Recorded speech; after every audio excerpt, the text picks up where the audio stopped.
Palagay niyo po ba maraming nagsisisi na hindi si Kikong binotong Vice President?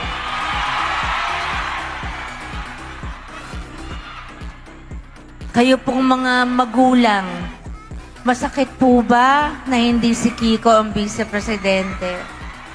Ngayon po, nagpapasalamat po kami sa Office of the Vice President sa pagtangkilik niya at pagtulong niya po sa amin. Kahit po kami ay nasa malayong lugar, kami po ang pinakasulok ng Isabela, sa Palanan Isabela po.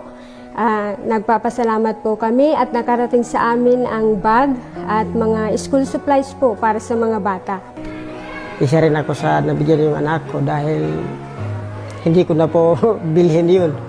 Masasabi ko sa mga katulad ninyo na alam mo yung feeling na hindi ka maaabot, yung feeling na ang layo-layo mo tapos narinig namin na si OVP pupunta dito. Yung naramdaman namin, wow, okay, meron na naman para sa mga bata.